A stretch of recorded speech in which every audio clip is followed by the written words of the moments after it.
Hello, dear listening ninjas. Any offense there? Any offense, Jake? Is that offensive? No. All right. Anyway, we're getting started No, with it's big, our. dirty, great big grin on my face. Literally everyone does it when I guest on their show. literally, literally, or just Literally, metaphorically. Bryce, literally everyone does it. Your voice is just too iconic. We can't help but appropriate that fantastic accent. Anyway, in case anyone hasn't gathered, we are doing our monthly live Google Hangout, our NaMo Home Evening, as we call it, and we have a featured guest this time around. It's Jake Farwarton of the Imaginary Hello. I Genius I Something Friends Show .com podcast. Jake, thanks, man. Oh, it's such a pleasure. I think I've been on your show once before, but it's such a pleasure that you would think of me when you thought, who can I get to thoroughly entertain in a special capacity my patrons, and you're like, I'll go to everyone else and then I'll go to Jake.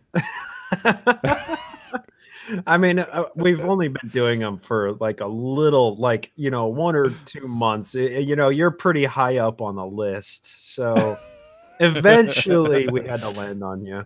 No, but I mean, you've had me on iFriends, A what, lot of times. nine, Uh, 10 dozen times about? yeah, So yeah, it felt yeah, it yeah. felt You'll far overdue for having you come and join us and hang out for a No, little that's while. fantastic. Yeah, you're one of my favorite guests for several reasons. Chief among them. Um, you have a great take on the world. You have a worldly take on the world. A worldly take on the world. That makes a lot of sense, doesn't it? No, you think out your arguments through. Because look, occasionally things do get controversial on the show. We bring up a topic that there are angles that haven't been considered, that haven't been thought through. And look, frankly, my show is a bit of it is pretty light-hearted nowadays. We used to do the in-depth stuff, but now it's basically a game show. So it's super cool. I love it when you or one of the other guests it brings up a different take on a story and takes the listeners on a journey down your thought process, and that's why I like you, Bryce. You're a smart guy. You're a smart cookie. With a great beard, Oh, and oh, coming from and someone with such a majestic scruffle yeah, himself, that means a lot. Now, you majestic saying all scruffle. of I that like it. shows that you have clearly not spent enough time with me, so we should really do this more frequently. Um, but Jake, I want to ask you. So you've been doing iFriends, what, some version of iFriends for what, Yep. 6 years, maybe? I don't know. That's the best answer I have for you. I think. Look, I think we started in about 2010 ish. Wow. So Okay. so it's around 8 years. Wow, that's really incredible. Well, Yeah. and I'll just go ahead and share too. Your show was one of the early shows that I began listening to when I started my atheist podcast listening, and catching up on current affairs and Hmm. science and skepticism and religion and all things of such interest to listening ninjas. And I mean, it's been an interesting evolution to listen to those old shows and remember back on listening to them and understand how the show has kind of evolved into what it is now, and doing Hmm. your two parts and kind of keeping it just the game show. Um, I want to ask what kind of initially inspired you to start a podcast, because we're going to be talking into a bit of world politics this evening. And I have to think that that somehow was on your mind when you said, I'm going to start a podcast. I want people to listen to my voice. Yeah. What was kind of the impetus behind all of that? It's a good question. It has many facets, so I'll try and take you on a journey, Bryce, as you Please often do. do my listeners. In 2010, they had in Australia they had the Global Atheist Convention. I'd very recently, sort of within the previous year and a bit, maybe. Had left my long-term religion of fairly fundamentalist Catholicism, which I know from a former Mormon seems like a bit of an oxymoron, fundamentalist Catholicism, but either way, I had sort of just come out of the religion. I was in a fairly look, I was a hard atheist, I would say. I was a 27 on the Dawkins 8 scale, 1 to Okay. 8 scale. So look, and I was a bit of an anti-theist as well, having just deconverted myself. So when I found myself at the Atheist Convention in Melbourne, in Australia in 2010, I was just delighted to have been surrounded by so many like-minded individuals, and it was tremendous to have just robust conversation over beers or ciders, and various other libations. And it was great to understand that I was not alone in my deconversion process, because there is a bit of a process that people go through, and I've come to understand that that anti-theist portion is a fairly common one that people do go through. But then following that, they do get quite interested in science and in general skepticism. So to answer your question directly, the reason I started a podcast was I wanted to talk with people who were like me. That's part A, and part B is I really wanted to provide help and assistance for other people who had gone through what can be quite a traumatic process of deconversion. Now, however, and you alluded to this, the podcast has gone through very, very many iterations over the years, largely on my whims. If I have a little bit more time of a recording day, then I like to do a sit down, long form, talk about the news and politics, talk about the topics in depth. My work schedule no longer permits for that, so I just do the quiz show now, I'm afraid. As much as I do like long in-depth conversations. So I suppose to your question, it wasn't really a world politics thing that had me so interested. It was more of a selfish, I don't want to feel so alone anymore. But moreover, I want to make sure that people who have been through or who are going through the same thing that I had recently gone through are also not alone. Because it's tough. It's tough. Deconverting is a tough process.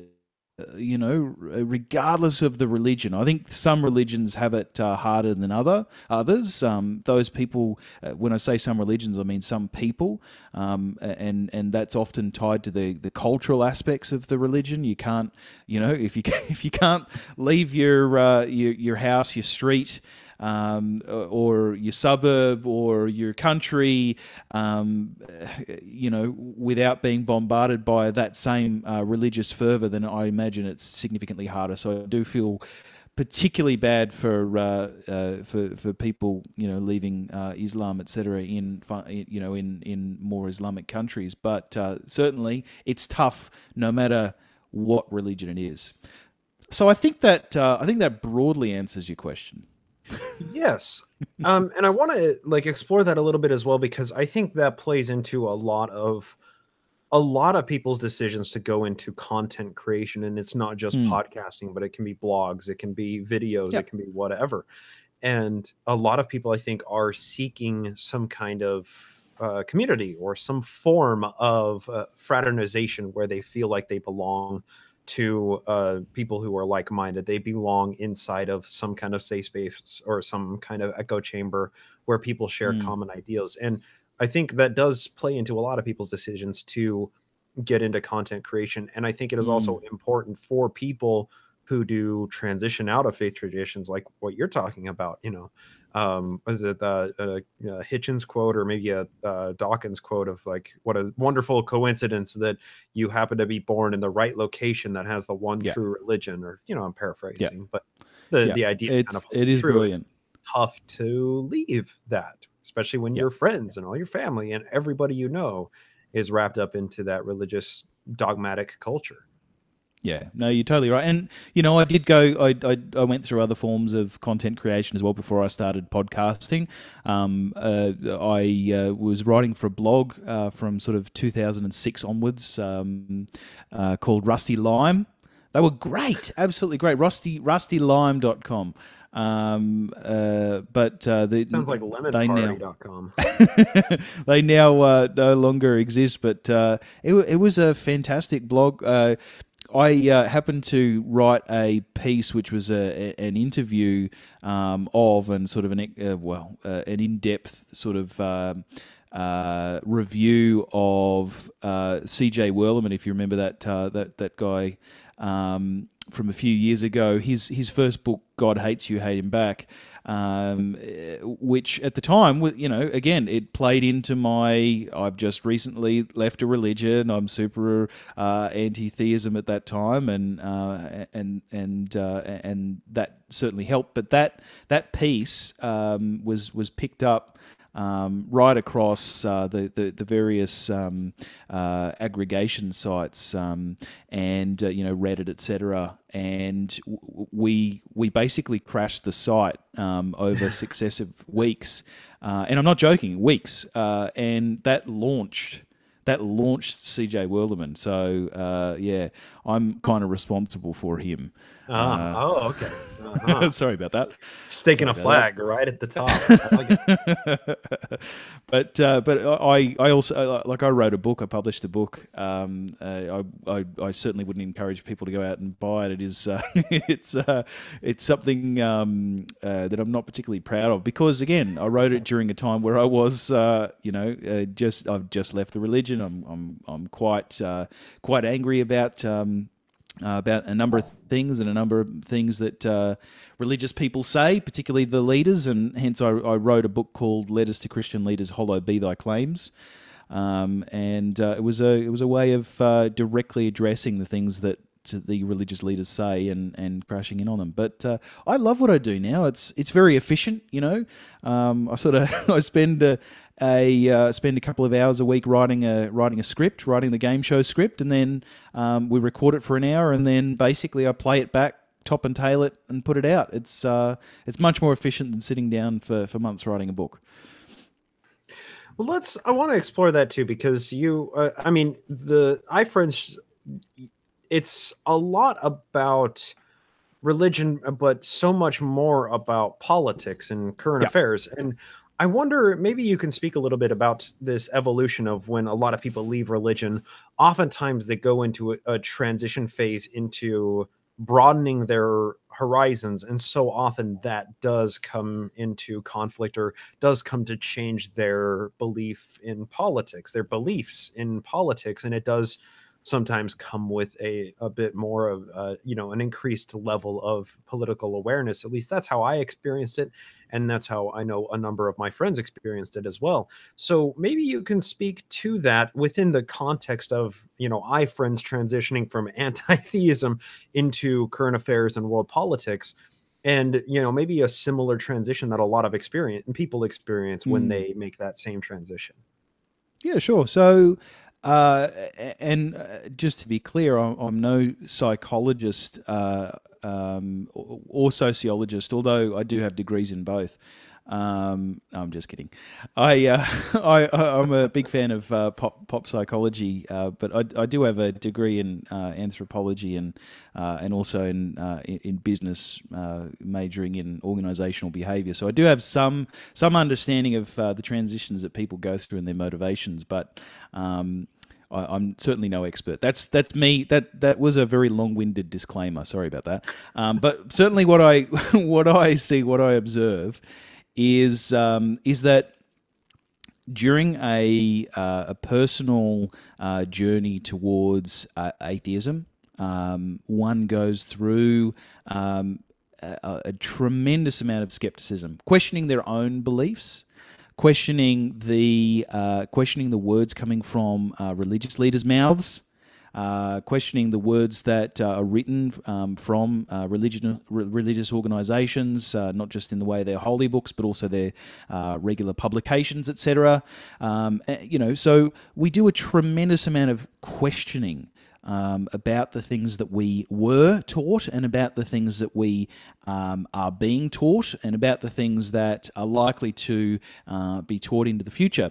And I think as a consequence of that, we adopt a very, I was going to say ardent, but I'm thinking maybe that's too strong. We adopt a almost a reflexive level of skepticism, where we immediately we hear a claim and sort of cock our head to the side and ask, "But really, is that true? Do you want to maybe show us Citation needed? Evidence on that?" Yeah. What's that So study? Oh, they say they, something. Oh, oh, really? they do. They do. Oh, wait, scientists say something. Okay, well then, can't question it. Yeah. Oh yeah, it's that's they.jesus.com. Yeah. So or they.jesus.blogspot.com. Yeah, blogspot. But so I think, look, as a part of that, we start to question things reflexively. So that's sort of a passive thing. So we're starting to understand that the things that are being taught to us, we do need to question them.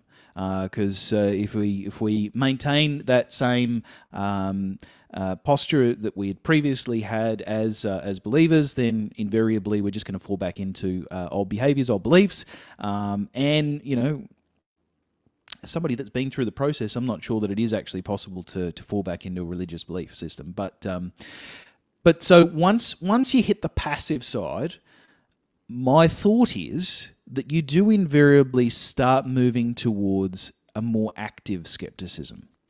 Doesn't happen for everyone. Some people stop at religion and still believe in ghosts. Some people stop at religion and still believe that climate change is etc. Some people stop at religion and God's don't not believe real, but I sleep with magic crystals. Yeah. Yeah, exactly. Hey, don't knock the crystals, all right? That's where I stopped. Hey, they saved my life, man. Yeah. So that was yeah, and as somebody just commented, some people stop at religion and become libertarians. I love it. That was awesome. Look, that is just the way of the world. So some people do maintain this active, some people just maintain the passive form where they just, question the things that come in, question the things that were the foundational beliefs, etc. And some people, like yourself, certainly like myself, and like a heck of a lot of people that, I know and enjoy having conversations with, we do in fact change gears and start talking about, start thinking about active skepticism. That leads us into local skepticism. So things like the local faith healer, the local Reiki practitioner, the local wacko, whatever it happens to be. And then we start going a little bit broader. We start thinking, remembering that we're in fact bombarded by politicians every day and the things that they say. And I think this is my way of saying that I think that is sort of the transition that people make. And I think that is heavily reinforced by the fact that the the atheist or the skeptic communities, the various communities that are around. I mentioned I felt very alone after leaving my religion. I think a lot of religious believers feel the same thing. You can find just such great friends, genuinely lovely, beautiful people who are, just just in just so intelligent, and it's just so wonderful to be around people like that who reinforce that active skepticism. If you want to have a conversation with a smart person, there's a good chance that you're going to have to be a little bit smart yourself, or at least on the issues that they like to talk about. So I feel personally gratified that I've been a part of people like the Brisbane Atheists. I'm no longer a part of that group because they do like to go out and actively shout at religious people in the Brisbane Mall, which more power to them, but it's just not my bag anymore. But I'm still a card carrying member of the Brisbane Skeptics. I spoke at their convention last year, I think it was. And the Australian skeptics as well. I genuinely adore being around such wonderfully, blissfully smart people who are they're just general citizens who question everything. And that's the way it should be. We should be actively questioning things. It's a brilliant way to approach the world. I want to reflect that and say when I was in my past life, right, and when I was past believing in the Yep. church prize, See, and some people stop at religion, but they still believe in past lives. that's something like that. Yes, I'm very cat-like. I've been reborn. I still got 8 more to go. So when I was in that mindset, I never had the idea to think about thinking. I was always just Yeah. thinking at the surface level. I never stepped outside of the box and abstractly questioned and put that big why in front of me. And leaving religion has really allowed that why, that big question of why is something the way it is? Why should I believe you? Why is this thing? Why is this claim true? That big why is no longer taboo. And I think that's a very liberating concept to be able to think abstractly and attach the question of why to anything and everything that we do, which unfortunately it does require time. It requires thought. It requires self-reflection, and it requires wondering, where do I come to, or where did this belief come from? What justification do I have for continuing to believe in something? And that's Yeah. not always easy to chase down. When somebody says they believe in God, it, it's not very often I think that they have asked themselves truly why, or examined where that belief comes from beyond, well, it's just what I've known my whole life, and I just do. There's no showing your work of why. There's just a because I just do attached to it. And Richard in the YouTube comments section says, you don't need to be good to be God, and God gave us brains for a reason. Some non sequiturs of statements, but I think I understand kind of what he's driving at there. So I want to take that kind of as a bit of a jump off point, because I feel like when we are able to question why, when we can examine things in the abstract, I think it seems that there are injustices and there are things that happen in the world around us that we see every day that we will occasionally say, why is that the way it is? And so often I think that when people do make the transition from atheism and just talking about how much God doesn't exist, and move into politics or move into social justice or move into other spheres where the topics are so much more broad and nuanced, that's, I think, oftentimes where we really dig into a lot of details that are important to get into, and where we really have to get back and ask why something is the way it is. And I think that's kind of what led me to become more politically aware now than I was in my past life, and even sleeping with the crystals and whatnot. So Jake, I wonder. I think that probably most of the viewers, most of the listeners, and I think the majority of the people on this panel are constrained by being American and therefore have an Amerocentric worldview where everything is and evolves around America. But there's an entire world of politics out there, and There's an entire luckily, other world. there is a whole other world out there. So you know what? Here I got my Foster's, I got my TGI or my Oh, gross. Outback Steakhouse gift card here. I'm wondering if we're equipped to begin, tackling some politics from a place other than America, which seems to dominate the world of political discussions. Okay, so number one, I need to clean this myth up. It needs to be gone. Australians do not drink Fosters. Blasphemy! Okay, I won't hear it. You're it's muted. are, Muted. are you really drinking Fosters? Please tell me you are, No, no, no, because no. it is the worst thing in it tastes awful. Did you know also? And you know the proof that It's actually made out of kangaroo piss. Well, the fact that it's made outside of Australia by two American. Did you know that? Do you know the story of Foster's? It was two American brothers that came to Australia in order to sell washing machines, to sell clothes washing machines. And they just happened to invest in a little beer company, and they realised that nobody in Australia was going to drink their beer because, well, it was not great, and and so they started exporting this beer as Australian beer to other countries, and it became massive.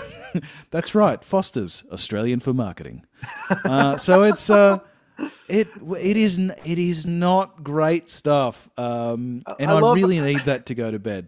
it took That has to Americans be coming retired. along and building an entire beer empire on a lie for that to become the common myth that Foster's is Yeah, Australian for beer. I love it. I love it. It's yeah, so good. And that's it is exactly good. why I said it, because I have heard you and many other Australians say Foster's is the worst and it's It nobody is. drinks it here It's because it's actually horrible. so offensive. It is so offensive because Australians love, and I know Americans love beer, with your Pabst Blue labels and your Coors Light and your Budweiser. I just named three awful beers, didn't I? Actually, I think Pabst is okay, and it is tremendously heartening to me. So my wife is American, and we've been. To America a couple of times. Her parents live in Washington, sort of up on the mountains behind the Columbia Gorge. And look, I know Pabst Blue Ribbon or Pabst Blue Label is redneck for beer, and it's not great, but. But I was heartened the other week when I went into one of our well-known beer distributors here, Dan Murphy's, to see Pabst Blue Ribbon for what I believe to be triple the cost of any other Australian beer, and to see hipsters drinking it everywhere. It was beautiful. It's redneck for beer, and yet hipsters are drinking it here. Oh, it Oh, was yes, great. marketing at its finest. I love it. Yes. I love it. No, I actually used to live in Colorado, so I'm drinking a microbrew out of Colorado. That's not really a microbrew anymore. It's a Fat Tire, New Belgium. Oh, so good. Anyway, totally beside the Yes. point. Yeah, Australian politics. Hard segue. Here we go. hard segue. Yes. But actually, can I tell you, just maybe to soften the blow on that segue, Australia, one of Australia's best known prime ministers, actually had the Guinness World Record for drinking beer. Brilliant. Yeah, Love it. it's been superseded since, but yes, Bob Hawke and actually before I delve too deep, I'll say it now, but then I'll define a few terms. But Bob Hawke was a Labor Prime Minister, somewhat recently, I think, late 70s, early 80s, into I think maybe late 80s. He was a great prime minister by all accounts, but he was known as your best mate in the same way that well, actually, not in the same way, but in a similar way to how George Bush Jr., of course, was known as the president that you wouldn't want to have running government, but you'd love to have a beer with. Oh yeah, yeah. Bob Hawke was a guy that, in fact, he had some pretty okay social policies, but he did love a beer. My goodness, he loved it. He sculled a beer. He's just I don't know whether you have that term scull, but just completely downed a beer in front of Parliament. I mean, it's a defining figure of Australianism. But I yeah, love so it so much. Yes. let's why don't we define a few terms? So We in have a Australia, Supreme Court justice that loves beer, so we got that at least. oh We're yeah, going for. he loves his Loves beer. I beer. love my beer. Loves beer. I love, Anyway, yeah. love beer. I love working out with my friend Tobin. He's oh gosh, that's a disaster. Yeah, But yeah. so yes, a few definitions of terms. So in Australia, we have sort of a two-party preferred system, very similar to the US. Our version of the Republicans are, for whatever reason, that they are the Liberals. So they're not liberal; they are, incredibly conservative. Party. They have factions within them, some of them that are small L liberals, but they are all certainly under the banner of capital L liberalism. And on the other side of politics, you have the Labor Party, poorly spelt Labor. Although actually in America that is how you spell Labor, which again I reinforce, Proper. poorly spelt. Like, yeah, spell it like flavor. Spell it. Yeah, no, that's correct. Oh, it's so the pedant in me wants to stab you. It's a vestige of our poor spelling convict past, but the rest of the country in all other contexts spells Labor Labour, but they remain Labor. So yay for never changing. It's just it's Once again, ironic. It's all that marketing, right? Yeah. That's all it boils down to. Well, it's just hilariously ironic because, of course, the Liberal Party is the Conservative Party, and the Labor Party is conserving this old term. So it's just Australian politics. We're all drunk weirdos. So there's a few things have been happening in this last year, and please stop me when you want me to elaborate on something, because you know me well, Bryce. I will talk. Hey, If you don't stop me, I will my talk. being an insufferable windbag on your show, I think we can deal with it a little bit here. I'll try. You and calling me jump an in insufferable and windbag? Sure, absolutely. Yep, we're kindred spirits. So we had a few things happening in the past year. We had a very popular prime minister. So the prime minister is the head of a particular party. He's elected by the party. So obviously in the US you elect a president, and then you also elect the party that's going to govern by way of majority. In Australia, we elect the party that is going to have the majority, seat by seat by representative seat. But the party itself. Structural question. Question. So when it comes to as far as the executive powers of the Australian president, is it a ceremonial position, kind of like a monarch, or is it actually like a prime minister? This is the executive authority. They don't just go and shake hands and have fancy dinners. So there's very little of the shaking. Well, there is actually probably a lot of shaking hands and having fancy dinners, but that's more around fundraising. They are the head of the party, so the party rules. The party democratically, raises policy within their party room, or as we call it, the cabinet, and then that gets brought into the Parliament, or the House of Representatives, approved from there. It goes into the Senate, and then it goes to if it passes through the party room and it passes through the House of Representatives, and it passes through the Senate. It then goes to the person with the ceremonial role, which is the Governor General. The Governor General is the kisses babies, waves and smiles. The Governor General is essentially the representative for the Queen, because of course Australia is a part of the Commonwealth, part of the monarchy of England or of the United Kingdom. So we do absolutely have a ceremonial role. And that person has virtually no power beyond that of ceremony. He swears in, he or she, I should say, although there's never been a woman. Sorry, I'm wrong. There has been Quentin Bryce, and that was fairly recently. So it is a ceremonial. So they swear in all of the parliamentarians. So not only once they are elected, but also once they are elected to certain positions. So when they get their portfolios, when they become prime minister, etc., etc. So there is probably one occasion in history. One occasion in history where a Governor General has exercised their right to do, or they've exercised their right anyway. They do have some rights.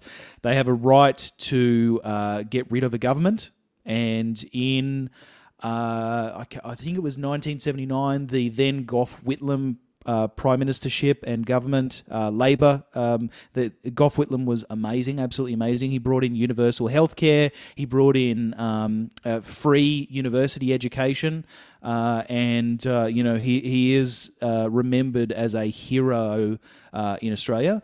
He was kicked out of his entire government was dissolved, and Australia went to an election because the Governor General kicked him out.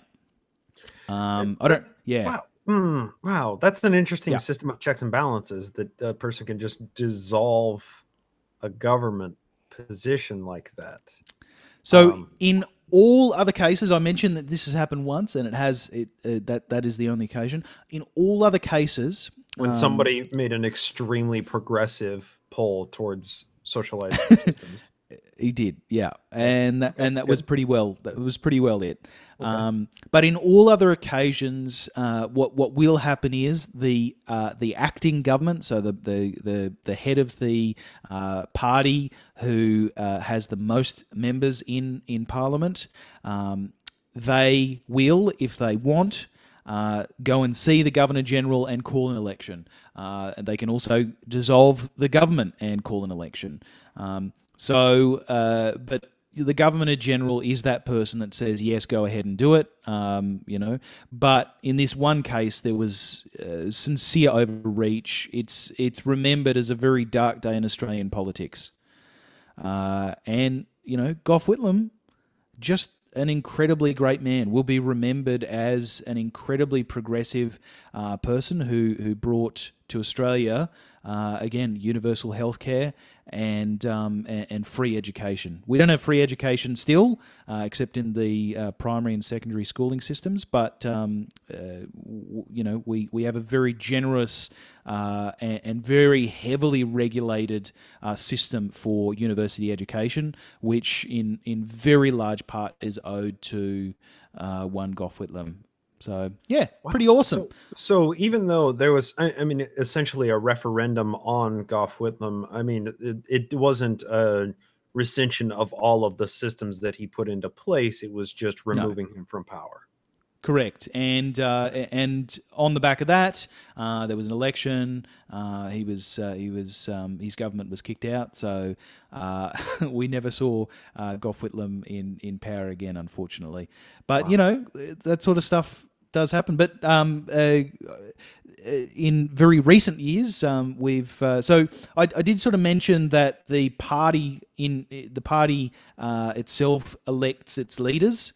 You have two positions. There's obviously the government, pardon me, which is the prime minister, is that the head of that party, and then you've got the opposition, which is the minority party leader, pardon me.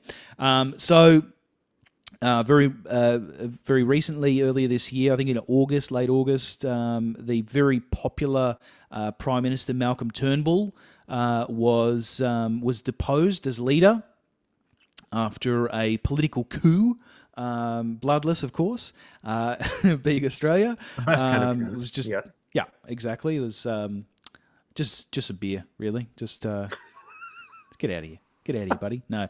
Yeah, it was a bloodless coup. They kicked out Malcolm Turnbull. Very, very popular as an individual. He was very, very popular as prime minister. The party was pretty well in lockstep in terms of in terms of news polls, pretty well in lockstep with the other party, with the Labor Party at that time. Once the head of the party, Malcolm Turnbull, had been deposed, he left government. So he basically said, "Screw you guys, I'm going home." And the party that the governing party, the Liberal Party, is now a good 10 points behind the other party, the Labor Party.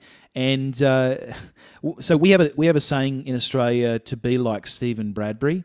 I don't know whether you remember, but many years ago, it may have actually been the Utah Winter Olympics.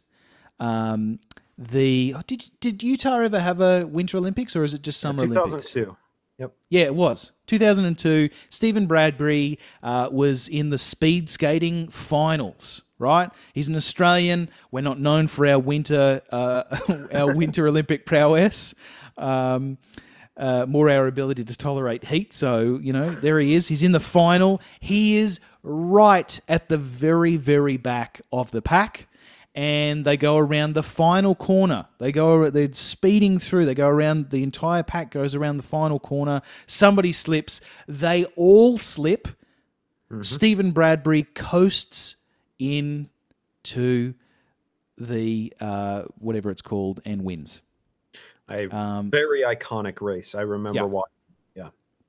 So anyway, we revere Stephen Bradbury for just being there, and he's the microcosm of Australian politics. Just wait, watch the whole world burn, and then we'll end up finishing first after everybody's dead. It's all okay. Exactly. So the current leader of the opposition, a gentleman by the name of Bill Shorten, he's not known for having a personality. And he's not at all charismatic. He doesn't stand for a tremendous amount. He likes saying a lot of words without actually saying anything at all. What might that even possibly sort of think about being like? I can't. I can't imagine. Like Jake Farwarden, actually, a lot like Jake Farwarden. Yeah. Thank you very much for that. So anyway. Exactly. So into the echo chamber we yell. But yes, Bill Shorten, leader of the Labor Party, is indeed going to be 2019's Stephen Bradbury award recipient. He is going to win off no other reason than he's basically the last party. I mean, he's now, everybody hates the Liberal Party by way of the fact that the very popular leader in a very unpopular party is now gone.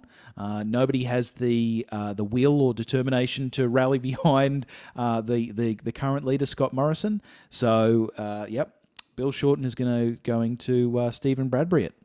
So then, very exciting.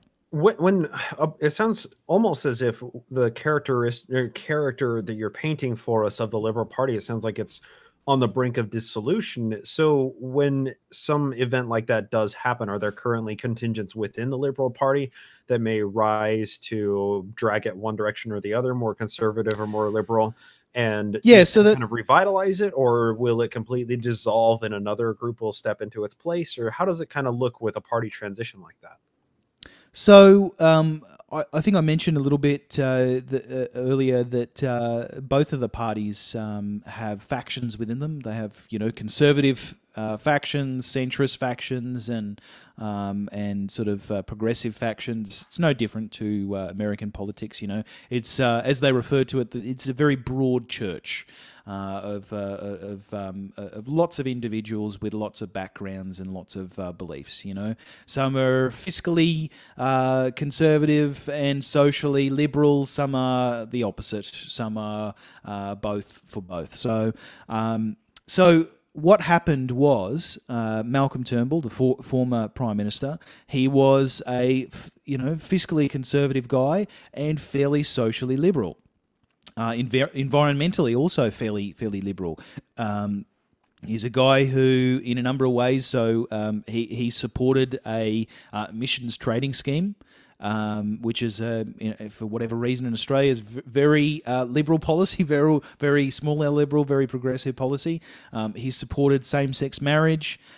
He is a he's a fairly progressive guy. When he was kicked out, he was replaced by Scott Morrison, who is very heavily religious, very Protestant religious.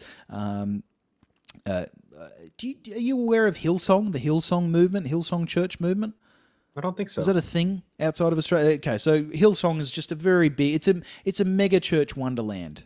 Comfortable seats, rock.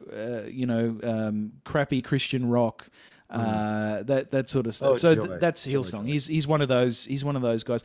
Otherwise, he's other than that, he is fairly socially liberal, and I think for anyone listening who has any understanding of Australian politics, you may be sort of stabbing me remotely because I said that, because he does have some fairly regressive views around particularly transgenderism, particularly around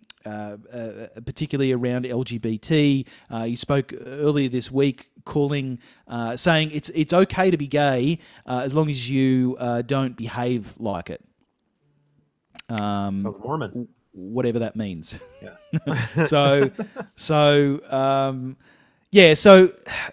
Look, it's just the way that it is. But and I realise that I've just completely forgotten the question that you asked. We're kind of weaving a long storyline here of walking through some of the elementary aspects of Australian politics, and I do not remember exactly where we were on that. Oh, you were asking about the factions and how things replace each other. So Scott Morrison does come from a fairly conservative side, and actually the Liberal Party is in the process of becoming once again more conservative. The previous Prime Minister before Malcolm Turnbull was a gentleman by the name of Tony Abbott. Not a great guy. Looks like a frog. Just a horrible suckbag of a human. Fiercely intelligent. Which is kind of the entire problem. Yeah, I don't know. He's a former Rhodes Scholar, heavily fundamentalist Catholic. But he's not a great guy. Great abs though. Just great abs.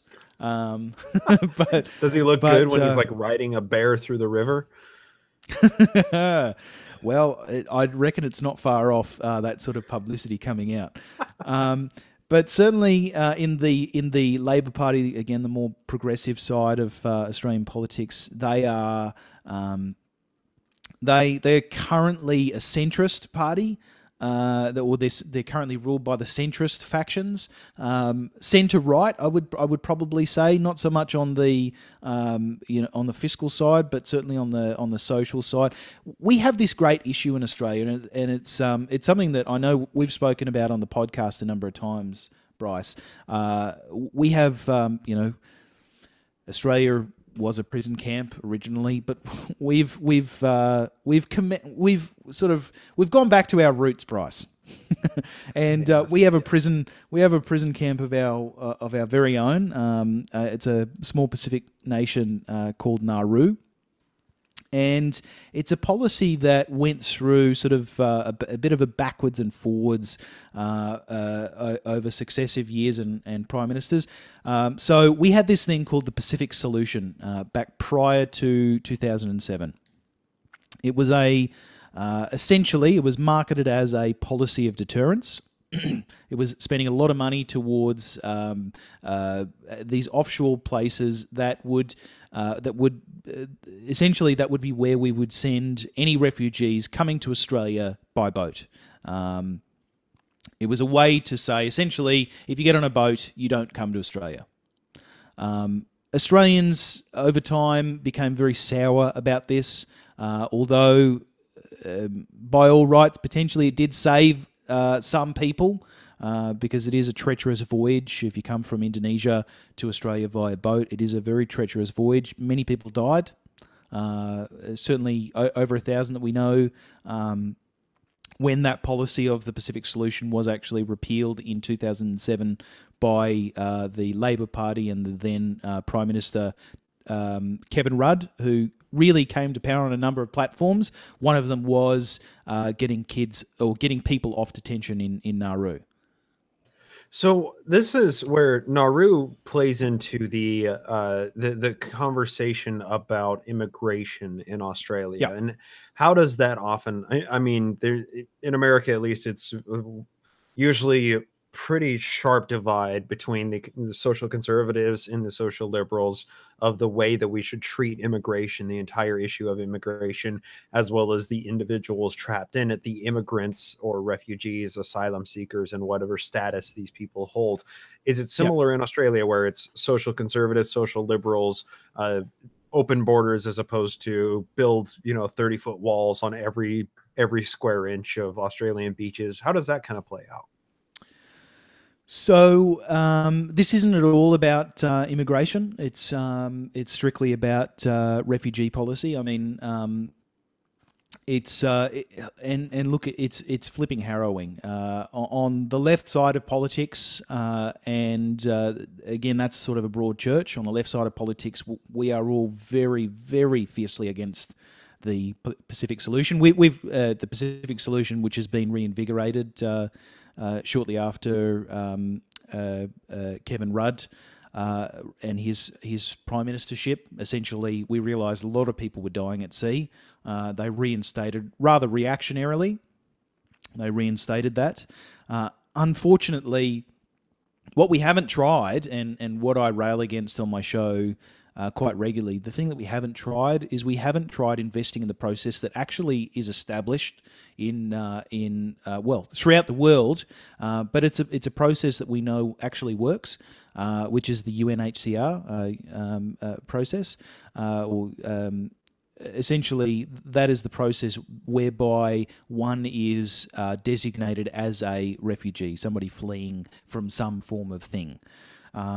If Australia were to invest in the UNHCR process heavily, we would be able to say, for example, if we know, which we do, that the largest portion of people coming to Australia via boat is from Indonesia, then we set up a significant amount of infrastructure in Indonesia around the UNHCR process to get people recognised. We increase our refugee intake in Australia, then we're able to bring in more people legitimately as refugees, and people don't get on boats anymore. They no longer have to spend, they no longer have to give people smugglers $10,000 to get themselves on a boat. That's $10,000 each.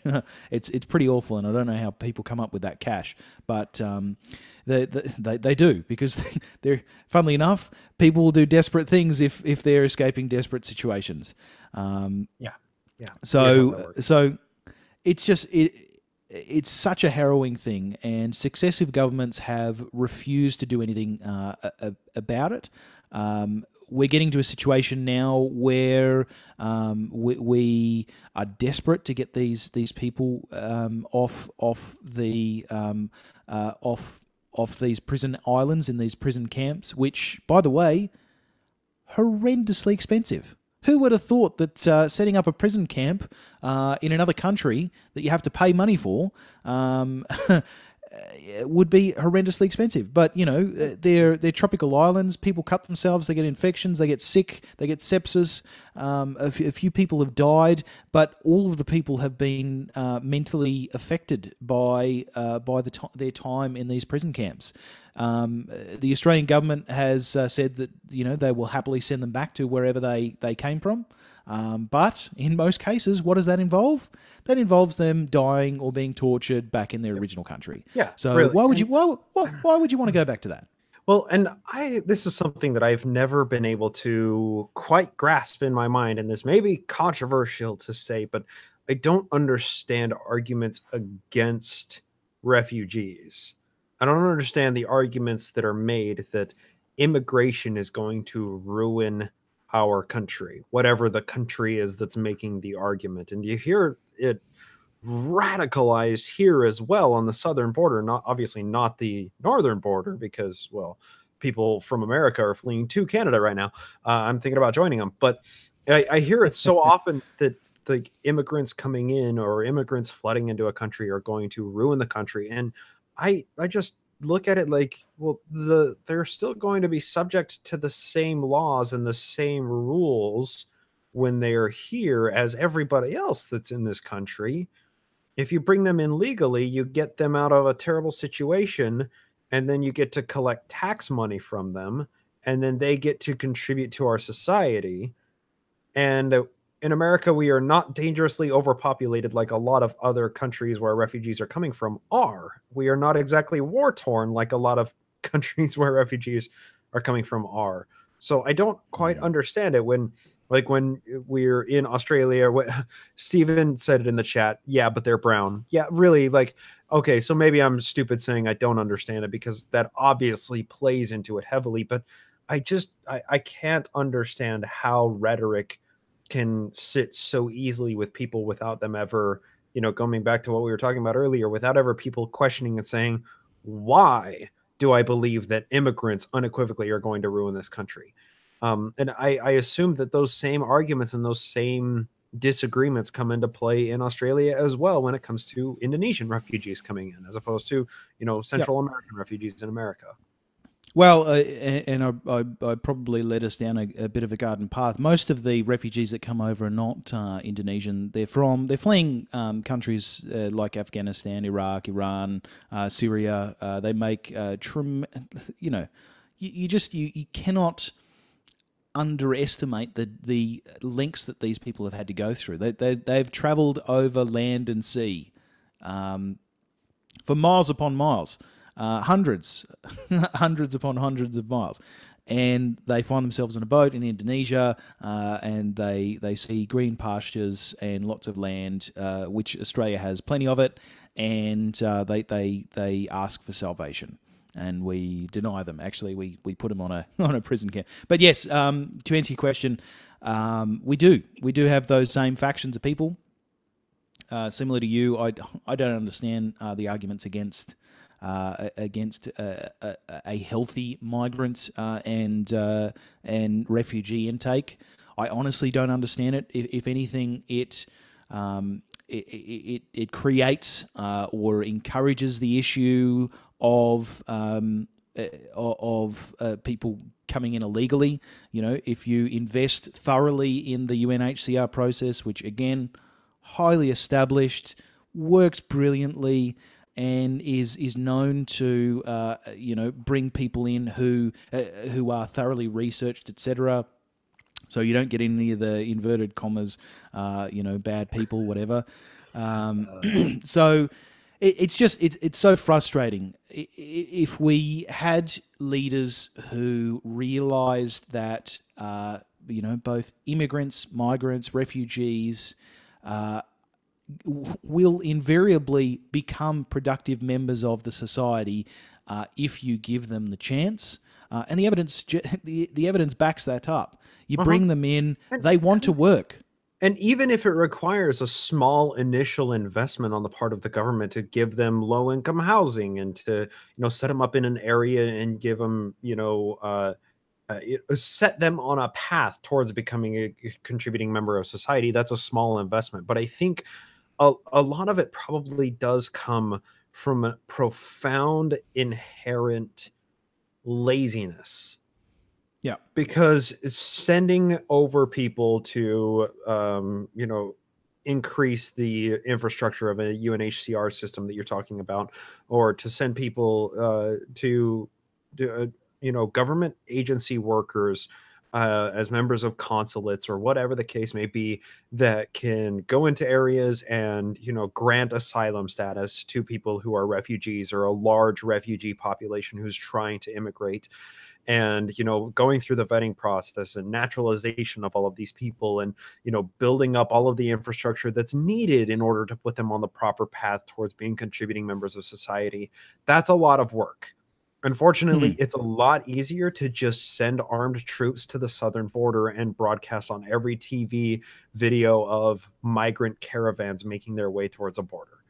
That's Yeah. lazy, and it is dishonest, and it is rooted in xenophobia and racism. It And is. the laziness, I think, is what bothers me the most. Of, if we put the work in now, in 30 years, in a generation or two generations, all those people are going to be fantastic contributing members to our society.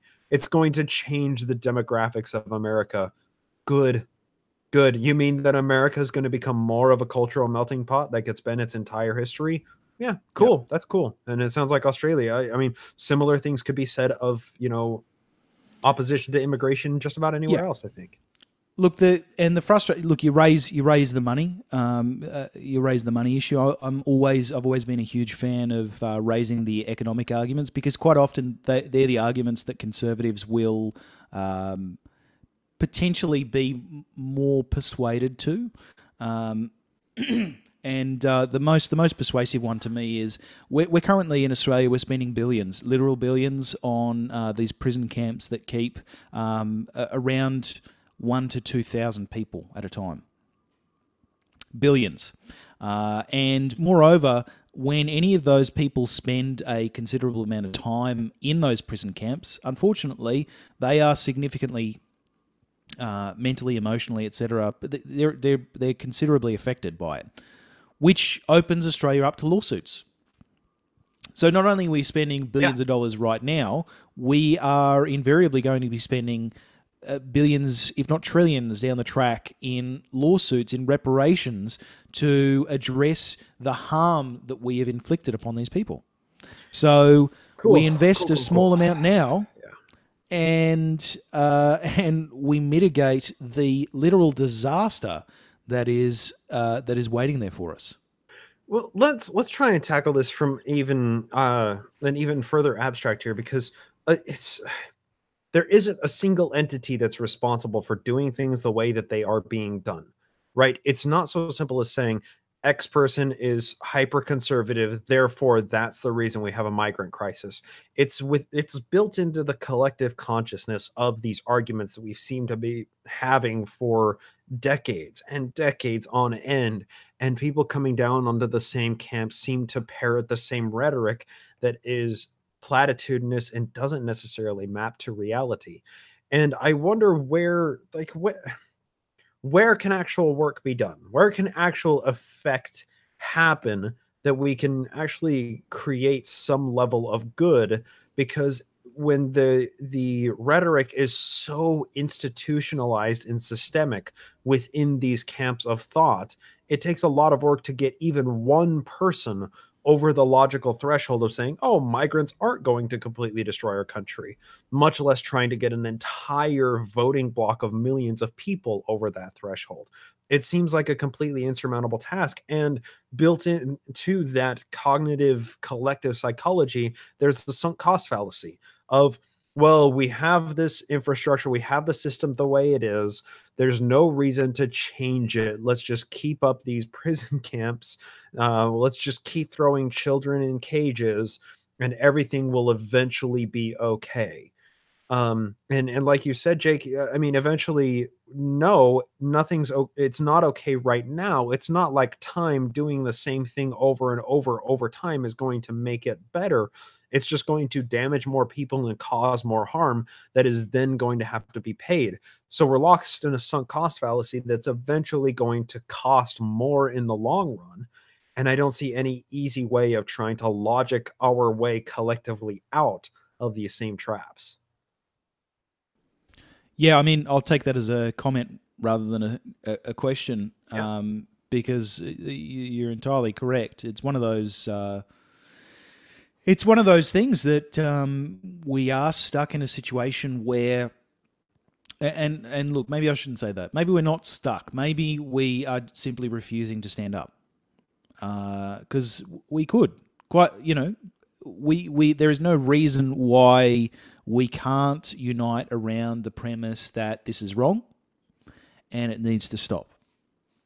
And look, I think that is happening. And one of the most conservative and liberal held suburbs in all of Australia. In fact, it was the suburb that had been held by the former Prime Minister Malcolm Turnbull. It recently went to an independent.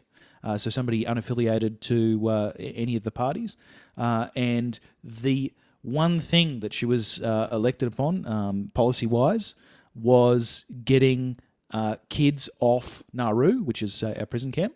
That's step number one, because there are families kept on these prison camps. Seems awesome. Awesome. Good. Yeah. Yeah. And she was elected to do exactly that. Any party platform that says let's not throw children in cages, and the kids that are currently in cages, let's get them out. That's awesome. That's a step in the right direction. Well, you say awesome. It's common sense, and that's the frustrating thing is, and I know obviously you were being cynical and facetious, but it's one of those things that how can we not see into the what is the end game here? Because we are going to see ourselves in 20 years and realize that our country has perpetrated some freaking awful things. Some things that we are going to have, the next generation in 20 years' time it is going to be paying for the mistakes of the previous one. Not just obviously in this way, in terms of reparations for these individuals who have been shamed on a prison island, but also in terms of look, the climate policies right now, the energy policies right now. The next generation is going to be paying for those things. We are right now throwing billions of dollars in Australia into oil subsidies for mining companies, for oil and refinery companies, oil mining, oil refining, natural gas mining, natural gas refining. But you guys did just get a big factory-sized battery put in that's saving you millions of dollars a year, so that's pretty awesome. Yeah. So in one state in Australia, I believe it was last year, in Adelaide, South Australia. Adelaide's the capital city of South Australia. Aptly named, of course, because it is the south of Australia. Anyway, they had an awful storm, a terrible storm, and it knocked out the power grid. There was supposed to be a failover to the next state over, great big power conduit that would bring in power from Victoria. It failed. And unfortunately, the entire, virtually the entire state was out. With no power for several days as they refine that. In response to this, I keep trying to say Nikola Tesla because it's his the company's name is Tesla. What's his name? Elon Musk. Yeah. Elon Musk tweeted, via Twitter, this is an incredible thing that major policy occurs via Twitter nowadays. But Elon Musk tweeted the premier, which is the head of the party for that state. I can't remember his name. I think it was Daniel Burnett. Anyway, he tweeted him saying, "Look, why not put in a massive battery?" To store power to prevent failover in the future. You can attach solar to it. You can attach natural energy to it. And South Australia is one of those states in Australia where we have heavily invested in natural energy sources. So wind and solar, etc. and he said, put in a massive battery. If it's not in 100 days, it's free. And the South Australian government took them up on it, and it's in now, and it's brilliant, and they're thinking of replicating it elsewhere across the state. So, look, there is one state in Australia, that's doing some good stuff with respect to energy policy. But It just the takes rest of them, one crazy billionaire to say, "I got a crazy idea. right. Let me put it in a tweet and see what happens." Unfortunately, Australia has a lot of crazy billionaires, and most of them are from, they're billionaires from Fossil mining. fuels. Yeah. So mainly coal as well. Gina Reinhart's a big one. I mean, super clean coal. Yeah, clean coal. She's a Okay. big proponent of clean coal. Yeah. Okay. Clive Palmer is another one. He's more metals, but again, similarly, gets all his money from mining. He's a big, huge proponent of fossil fuels and beefing up that market. And Australia actually just very recently approved what is going to be Australia's largest mine in an era where climate scientists have basically said, stop it or we're all screwed. Guys, seriously, I know, put your finger down. Don't do it. No, we're still doing it. And we are literally erecting the biggest mine in Australia. Possibly one of the big. Actually, I think it was the biggest one in the Southern Hemisphere. So the biggest coal mine in the Southern Hemisphere. That's a hell of a feather to put in the cap. Yeah, I, for one, I cannot wait until the northern ice caps melt and the smallest ocean in the world is the only thing that separates us from Russia, because that's going to make trade or warfare so much easier. So I say mining endeavors, especially if they're going to contribute to global warming, let's just go full throttle on that shit right now. What is the worst that can happen?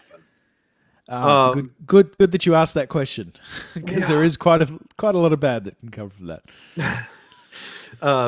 Coming from the land with the dying Great Barrier Reef. So, let's go on to the next point in your notes here. You have 1 year anniversary of same-sex man boobs. Well, I said SSM. You said same sex. What was it? Same sex. Something. I can't remember what it was. And I changed it to man boobs. So yes, in late 2016, Australia held a referendum, postal vote, costing $220 million to essentially affirm the fact that over 65% of Australians are not opposed to and are in fact in favour of legalising same-sex marriage. And that had been a long-standing percentage. I think it fluctuated between 75 and 65%, and I think roughly late 60s percent of Australians voted to legalise same-sex marriage. And yes, we just had our anniversary, I think, over the weekend of 1 year anniversary of same-sex marriage, and it's fantastic. Lots of people. I'm a marriage settlement, and I haven't married anyone recently. I actually only got my marriage license in order to marry my brother, which sounds a bit strange, but yeah, he got married a couple of years ago, and I haven't bothered to keep it up. But yeah, it's tremendous, absolutely tremendous that Australia did what we had always known that we would do. The only thing that prevented us from doing it was having leaders with the proverbials to take on such an important social cause.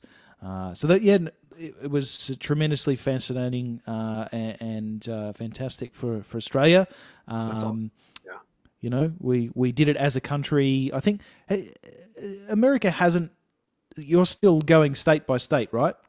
No, there was the Obergefell decision. I think that was 2015, and that basically said that all forms of marriage are illegal, but it was a court decision, a Supreme Court decision. It wasn't actually a law passed through Congress, Yep. and Supreme Court decisions can be overturned by new Supreme Court rulings. So a more conservative court system can come out with a new ruling dependent, if the facts of a case happen to bear it out, that question comes into controversy again. But as it stands right now, gay marriage cool in America for I think a couple of years now.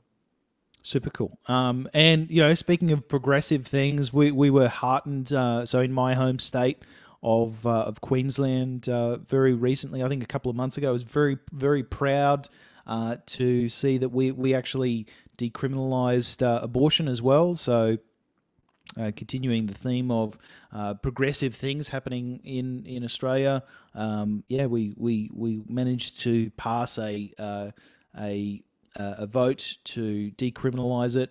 Essentially, it's the legal way of saying that abortion is fully legal in my home state of Queensland, which is absolutely fantastic.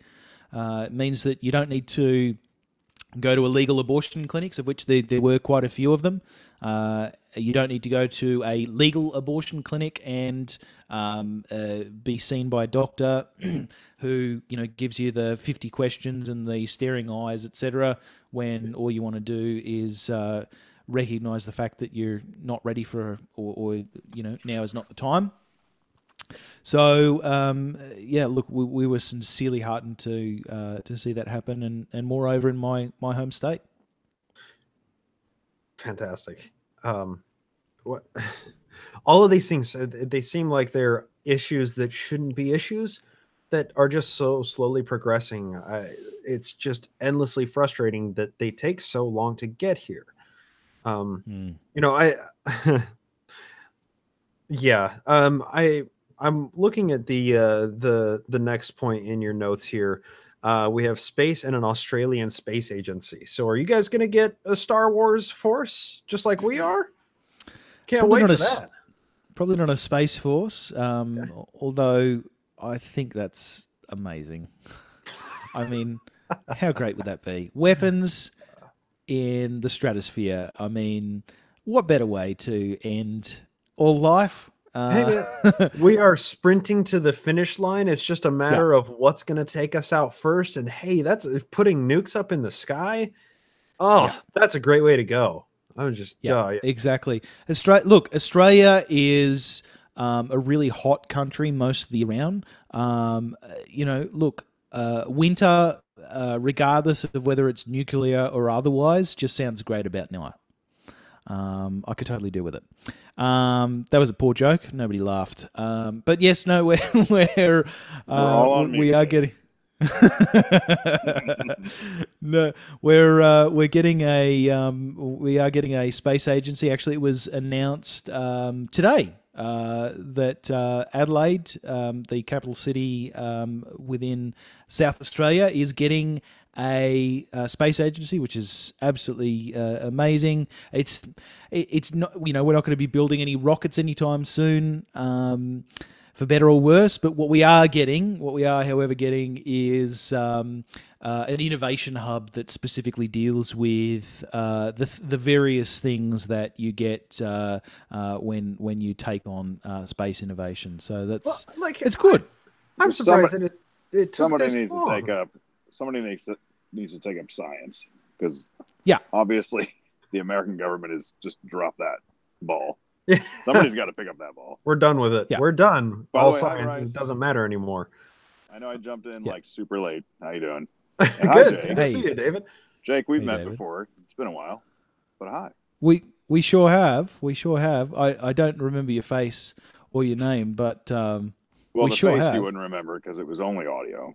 But yeah, I was the original it. host of My Book of Mormon. So Oh way well, back of in the course, day. of course, yeah. There you go. I do remember that. There Of it course, is. the dulcet tones. Yes. Yes. Sorry, I should have been like, "Hello, Jake. How are you doing?" Then you would have. would have immediately. Yeah.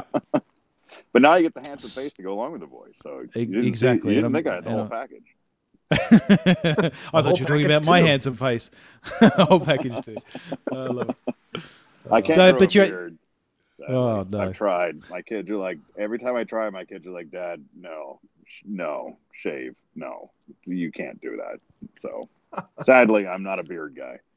Yeah, Bryce, which are you not either? Or it's you're one of trying? those things that He's anytime I trying. There shave it is. my beard, I look like a child. So my children say, "Oh, who's this new kid?" Well, it's not bad to look younger. So No, anyway, sorry, you guys are like so unless you have a deep into like, profession that requires you to look the same age as the people around you. But yeah, in order to be taken seriously. So But Australia yeah, taking over the space race. Continue. yeah. So I don't know that we're actually taking over the space race. But certainly we will be addressing innovation for space. Australia has also. I mean, seriously, why Go on, is it Bryce. taking this long? Because I mean, if you're going to launch rockets, why not launch them from the country that already has a hole in the atmosphere? You just pop them right out. Yeah. It helps. It Well, helps. that's gone. It's closed over now. So Oh, it's not the 1960s anymore. And also, it wasn't the atmosphere, Bryce. It was the ozone layer. Ozone layer. Yeah, but Which is a layer of the atmosphere. Thank you very much. Yeah, all right, okay. I'll give you 2 points. Which, by the way, 1 can I be point. that guy, Steven? You're the only other person on this, so can I say hi to Steven? Yeah. Go ahead. You can be that guy. No, you can't say hi to Steven. Has Steven not spoken this whole time? Am I like cracking the ice of Steven? He spoke at the beginning. Hey, David. There he is. Good to see you again. Oh, we know each other? I met you at the Cogdis meetup. Oh, that's exciting. But the one like at the barbecue outside place forever ago? Wow. That's like way old school. So it's supposed all right, I'm diverging. So this was like in the spring and it was supposed to be like warm, but we had this weird cold thing happening in Chicago. No, it was like October. Well, that's what I meant. Fall. But it was supposed to be warm, but it was crazy cold. And we were at this picnic site. And so everyone's freezing. So I just started collecting like brushwood from the forest and putting it in this little, those little barbecue things that are on the little metal pole. You know what I'm talking Brazier. about? Brazier. That's exactly. Yeah, exactly. Let's go medieval. Brazier. Yeah. And so I just shoved them in there, dumped a bunch of lighter fluid on it just to warm up. And Cecil was like, "You're not allowed to have fire. Get away from that." These massive plumes of fire. But at least it warmed everyone up. So that was the event you're talking about? That was the one? Yep. Yeah. Yeah. That was it. Well, that's fantastic. Good to see you again, Stephen. That's been, 5 years? It was a while. Yeah. Well, I also enjoyed listening to your show. So. Oh.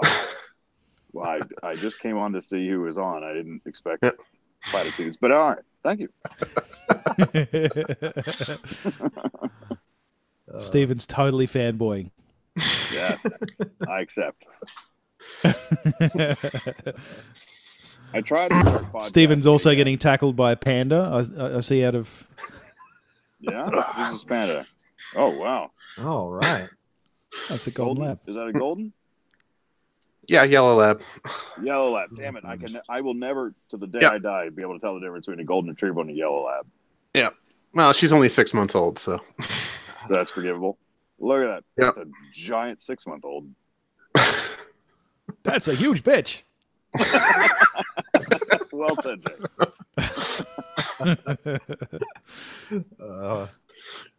Wow. Something to re-rail. Where were we? How do we re-rail? So Stephen, where do you live, Stephen? Are you Chicago? I'm in Wisconsin. Oh, Wisconsin. How far out in Wisconsin? Around Madison. All right, Madison. That's a good Wisconsin, for the record. Yeah. They vote blue. Don't worry. What's a bad Wisconsin? The part that votes for the Republicans. So 98% of the state. The rest of them, the ones that aren't in a college town. If you're not in Madison or Milwaukee, yeah. Yep. There you go. I was just in Milwaukee last weekend. Me and my buddy went to Potawatomi. It's an Indian casino. What's a Potawatomi? So in the U.S., like there's some states where you can gamble legally, but then in states where you can't, the Native American tribes own land where they build casinos, and some of them are fantastic. And so the Potawatomi Casino in Milwaukee is honestly the best. I think the best casino in the Midwest. And I'm not even a big gambler. My friend is a huge gambler, and so when you say huge gambler, he's a big guy. and he occasionally likes to just gamble, bets or he big money. really Just likes to bets gamble? He just bets big money. Like, Yeah. yeah, I've watched him lose 20 grand, but then I've been there when he's won 40. You know, he's one of those guys. And so it's like, he just calls him up and says, hey, we need a room for the night. And it's like, he never pays, you know. They're like, of course, sure. So anyway, I was just there last weekend. And, yeah, it was a fun time. Potawatomi Casino, next time you're in Milwaukee. It seems crazy to me that anyone can feel... Well, anyone can lose 20K on a bet. That's just I know. Wow. I'm with him. It's like I basically spend most of the night as what I, colloquially call his girlfriend. I just like stand next to him and get drinks and just like watch him gamble massive amounts of money because I usually go in for a few hundred. If I make money, great. If I don't, I don't. But he goes all in. But his whole philosophy, he takes about 10% of his annual income. He calls it his at-risk money, and he uses that for the horse tracks, for the casinos. That's just he budgets it out. So, and he claims he's usually on top. So it's like, all right, man, you do you. But yeah, at least he's smart about it. It's like he budgets out. This is the amount of money I can just play with. So, well, he's smart about it now. It's funny. The evidence on gambling is that as time goes on, well, that too, but as time goes on, regularly, the stakes will increase. You'll feel as though you're super close to a win when you're invariably about to lose everything. The amounts that you bet get higher. The risks that you take get greater. Don't forget you're getting more drunk as the night goes on. Yeah, that also adds into it. It's crazy. We in Australia, we recently have started outlawing state by state. We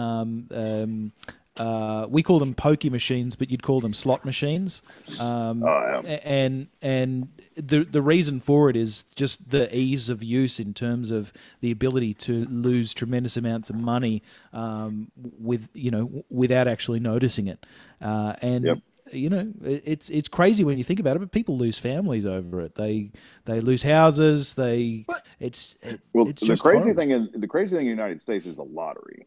So every state, I mean, it's a state sponsored gambling, and it totally caters to the poorest of the poor because at least that money goes to support parks and recreation. Oh, okay. Never anything else. The show with schools, with Tina Fey. Always the schools. Parks and Rec.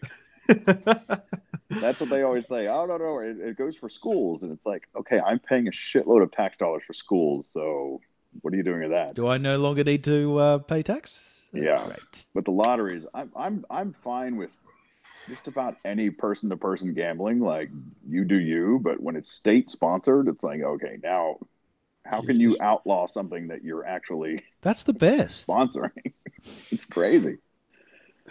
I mean, it'd be great if the money actually did go back into the state. One of the things that out of Colorado, although it's not related to gambling at all, but one of the most amazing things after Colorado legalized and started regulating weed was the money that they started paying to assist with tuition for people that wanted to go to universities. There was all of a sudden millions of dollars that can go to people who who might want to seek higher education. It's amazing. And that caught on. What are we up to now? Like 15 states, I think, now have legal marijuana, recreational. Yeah, but I don't think all of those states are using it for altruistic purposes. Yeah. Well, in the end, I don't care. Just it's a silly thing to make illegal. Yeah.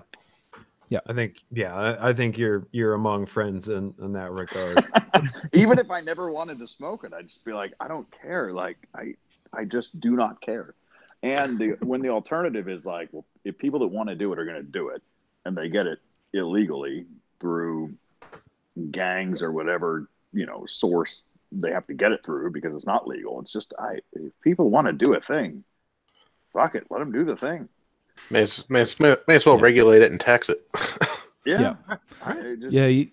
You're not wrong. The thing that I'm not 100% on though is there is a slippery slope with it. You know, it's not especially a slippery slope fallacy area, but how at what drug do you stop?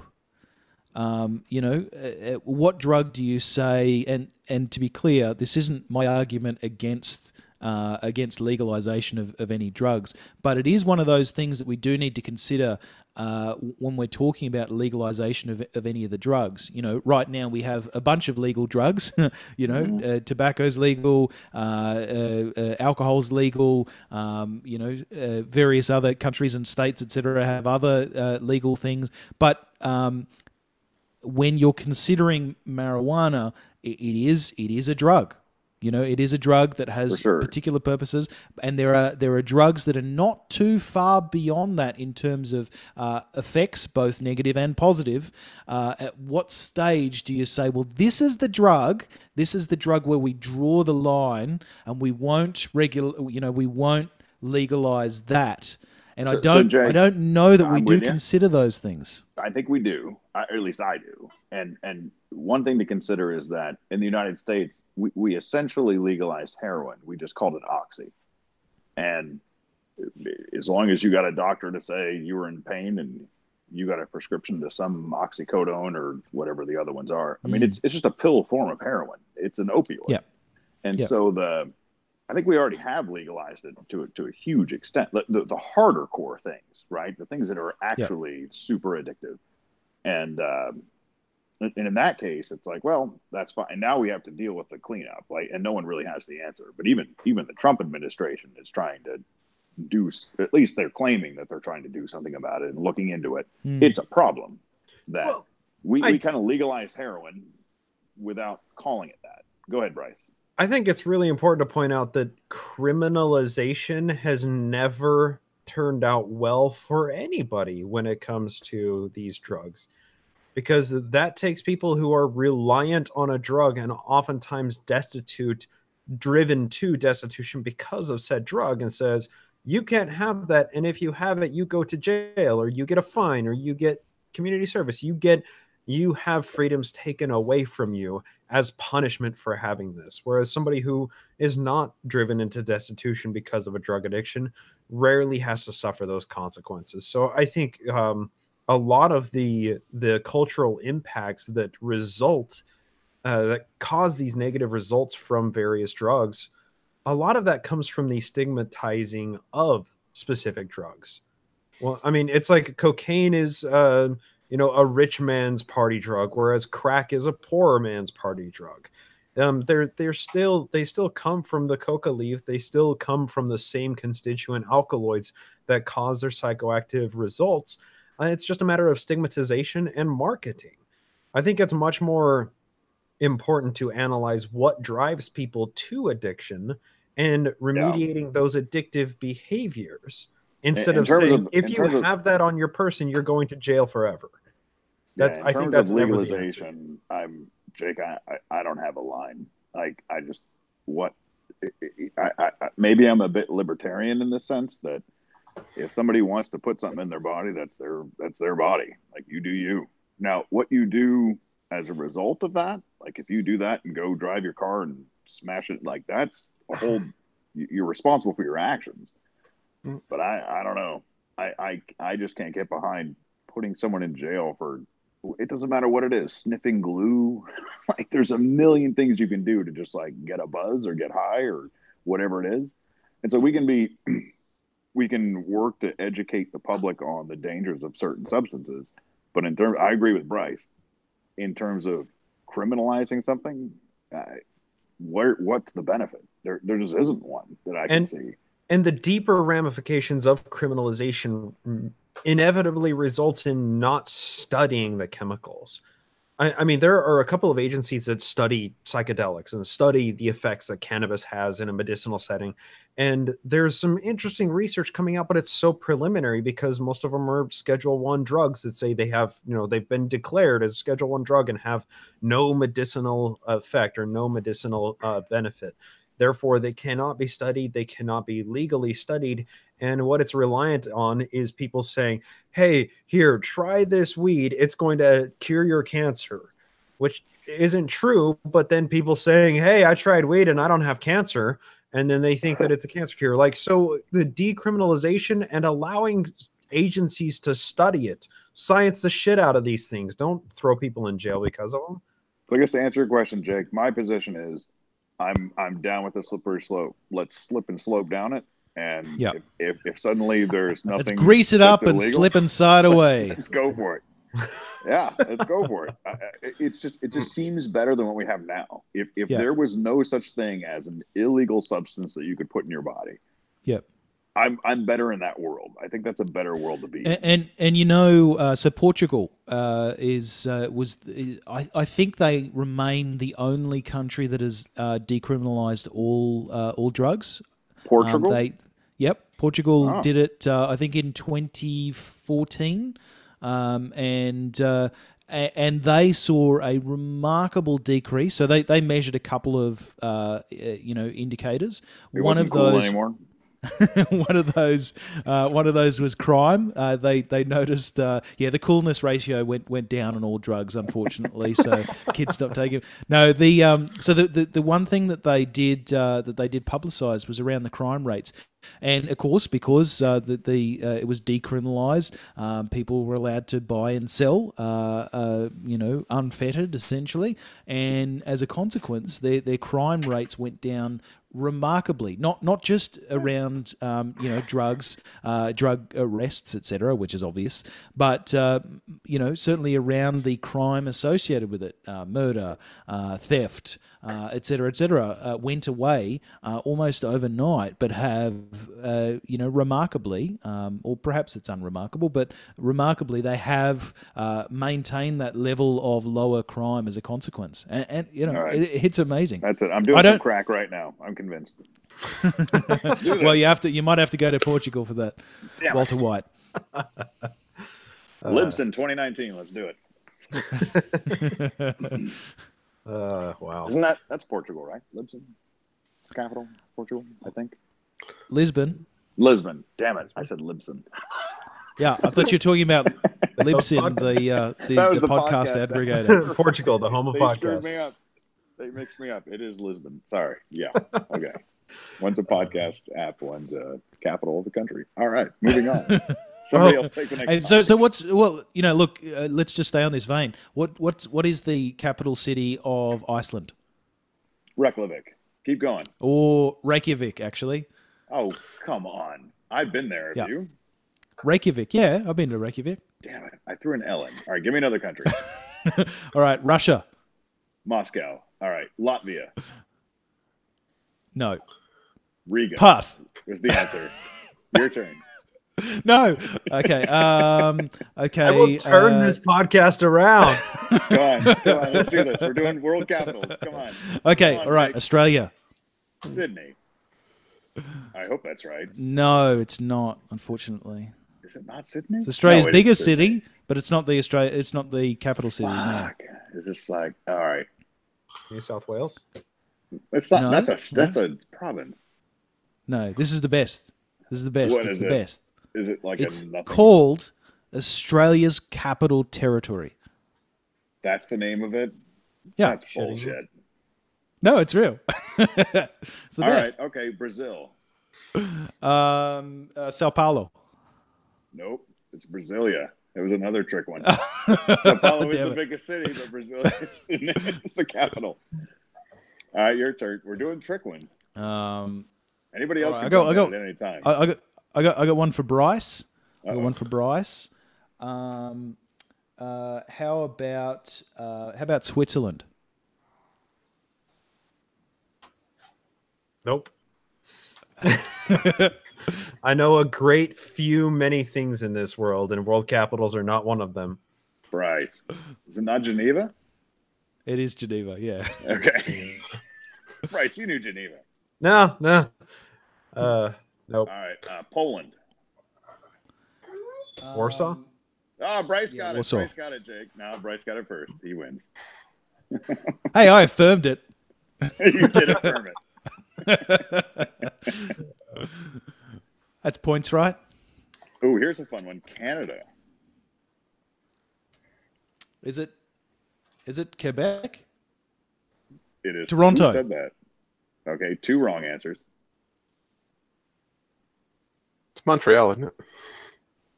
These are all wrong answers. Okay. Nobody remembers Canada?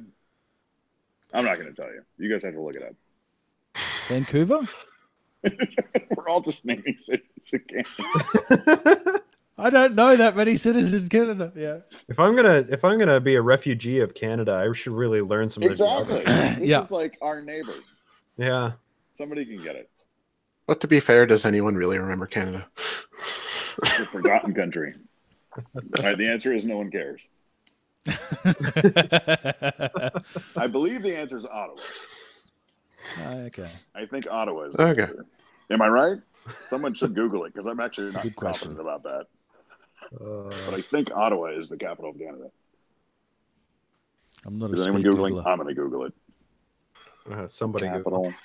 I'm doing it. Richard in the chat says it's got to be Boise. Definitely. Idaho. Capital of Canada. Yeah, I was right. It is Ottawa. Okay. All right, we are way over time of our usual hour and a half, so I'll. Oh, Jesus, Bryce, are you recording this? I thought we were all just like hanging out and being No, dumb. it's like broadcast live to millions of people. Now you tell me. To Here I am billions talking of about people doing using crack. the internet that none of them will view this. Yeah, but of course, anyone on the panel, any closing thoughts? This David, you joined us kind of at the tail end of the I conversation. know, and I feel like I hijacked it as always. You sorry. hijacked the shit out of this train. I came in but- and we were talking about like the future of space exploration, and next thing you know, we're doing country capitals and different drugs we can all legalize. But anyway, How does so I'll just say, how does it happen?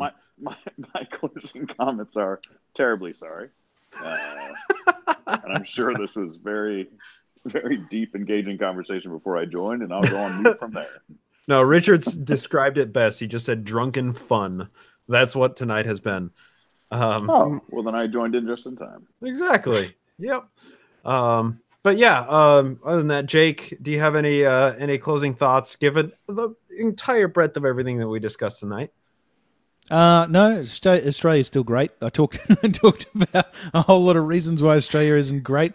Look, I feel like Australia is great. Much more great than America. Despite the fact that, of course, you do have a president that is trying to make America great again. You're just not there yet. But I feel like Australia is there.